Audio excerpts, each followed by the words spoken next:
My name is Reedy Brooks. I'm the founder and executive director of Glory Gardens, which is an organization that provides free or low-cost edible landscaping and stormwater management.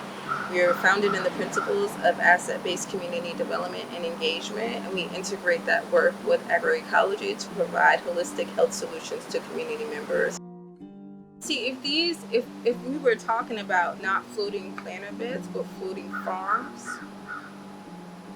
that could be really useful in terms of coastal restoration of, catching of sediment, conveying and preventing erosion, providing like a surge break and a wind break.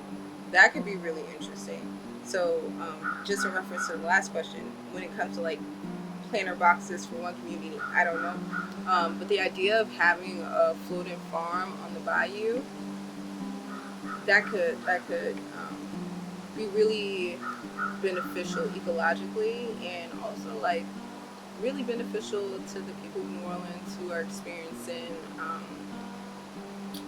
food injustice. I'm not going to say food insecurity. It's a exploitation that's occurring. Coastal restoration aside, it, maybe somebody will design some beds that just soak up all the toxins and find a way to convey sediment somewhere. I don't know.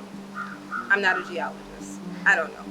But what I do know is that what's happening in terms of the collaboration among the people in the community and the design teams, I think that should set a precedent in general for these types of events and competitions and initiatives. Let's start with weight. Making sure that the material is lightweight because soil is heavy. And then what you see is, especially what I see with like a lot of my beginner growers, they'll put something in a pot and put it in a space where like it gets a ton of sun, but it also gets a ton of rain. And when they realize that this is getting too much sun or too much rain, it's too heavy for them to move, and then what they planted dies and they're discouraged. So make sure it's lightweight. So definitely starting with materials. Don't choose toxic materials, or even, a lot of people that I work with in the edible landscaping mentorship program, they want to recycle and reuse, and a lot of the time they want to use tires or things that actually have, toxins or harmful materials. So just having an awareness of the material that you're using, anything that is coated in, or anything used to preserve the integrity of the material. Another thing is considering what you're going to put into the box. Some fertilizers that people commonly use have a corrosive interaction with the coating on certain metals, or sometimes even like fiberglass made materials.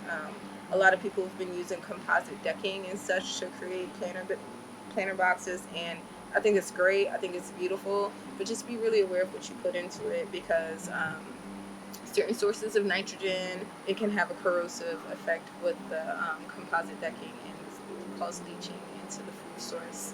What keeps coming to me is the idea of using bamboo. How? In what structure? I don't know.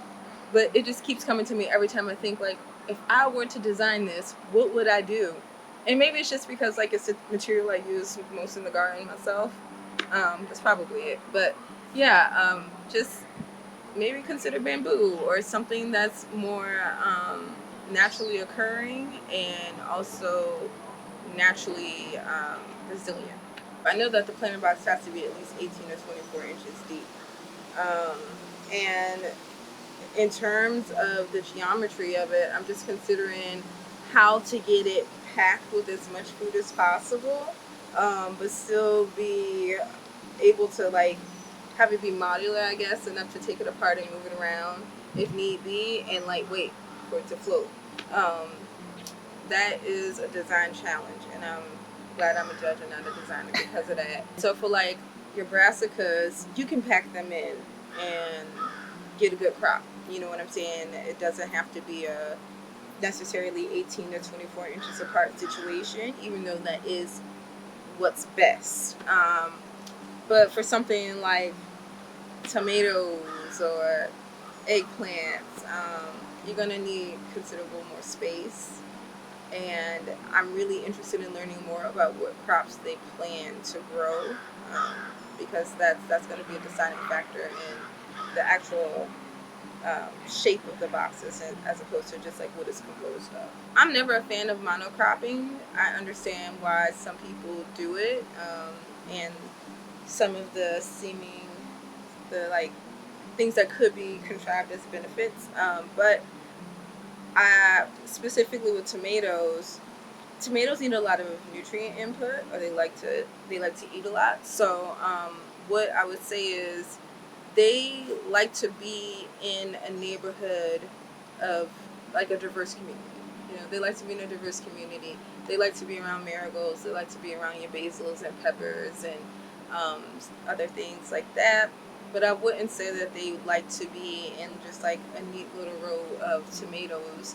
Um, and I wouldn't say that gardeners, especially beginning gardeners, should have just like a neat little row of tomatoes, because it's going to require a lot more fertilization and maintenance and pruning and all that other stuff. So, I mean, most plants prefer to be in a diverse community. Another thing is soil structure, being really mindful of your soil structure. Soil structure is the way that the soil is composed. There's different subcategories of soil structure, but it's basically sandy, loamy, and clay. Sandy soil, it drains water really well. Loamy soil is full of organic matter. Clay soil holds a lot of water, but it also has some really nice, rich micronutrients and microelements in it that food loves. But you really want loamy soil to grow in. The thing is with clay soil, like we have here, is that it holds a lot of toxins. And so when people go to plant in ground in New Orleans, they're not really considering the history of flooding and what that's done to the chemical composition of the soil that they're planting in. So even if you were to lay down a layer of 5 inches, 10 inches of compost and manure, and then put some mulch on top of that, certain plants have tap roots or roots that run deep, and they're going to get to that clay layer that's full of contamination. A vertical system is a system, basically a garden bed that's designed to grow up instead of horizontally. And what I was considering was having different sections of a vertical system contain different types of soil, so that the water could be passed from the upper layer down to the bottom layer, in a way that would allow the plants at the bottom to hold water, because the soil would hold water more, like clay or loam, and have the plants at the top be the varieties that like drier soil and sandier soil. You know what I'm saying? Like, just have it pass right through it to the bottom. So what's interesting to me about this competition in the floating planter box is that there's an opportunity to explore like growing in levels in a vertical system sort of design, because while most plants don't like wet feet, and they will, that will cause roots to rot. So there are some plants that do, especially some of the common medicinal native herbs here in Southeast Louisiana, or in the Gulf South in general. So there's a lot of native medicinals that like wet feet, hydrocodal or Centella asiatica, which we know is pennywort. The chasteberry tree, the beautiful purple flowers, great pollinator. The roots are really great for holding together, like an area that's prone to erosion. The elderberry does well with wet feet. So does willow. Willow loves to have wet feet. But there's also a lot of medicinal herbs and food crops that like drier soil. And so, like, really looking at using different soil structures in the planting bed in a vertical system. Yeah, so designing a system that that addresses the drainage issue by having plants that like dry and sandy soil at the top, so that the water can easily be conveyed down to the bottom for the plants that we're seeking to conserve that like wetter and boggier soil. That was a really interesting idea that I was thinking about when trying to psychically co-create with the designers. I would say my biggest thing is grow community along with the food that you're trying to grow, or the ecosystem you're trying to steward, because that's really the most sustainable way to go about it. in my experience with children in the garden, it's all about sensory input. And so, definitely paying attention to color schemes and patterns as opposed to something that's monochromatic. Also, textures are important when drawing children to the box. But I think more important than just that piece, the aesthetic that's preset, is having a space for children and elders to collaborate on leaving their mark on the design itself. I really love the concept of, like, let's get really innovative and let's look at the materials that we can use.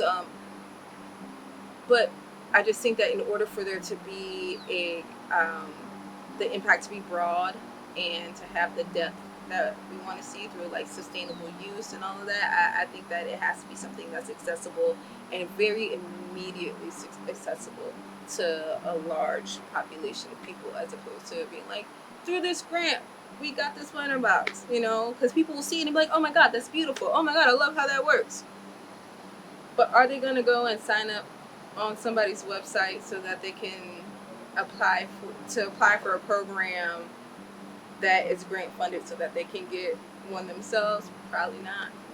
I think the idea of having that precedent of these people in this community being supported in their pursuit of food sovereignty and food justice in a way that is culturally relevant and, like, culturally responsive. Let me not even say relevant, culturally responsive. I think that should set a precedent for designers and ag-based organizations in the Gulf South in general.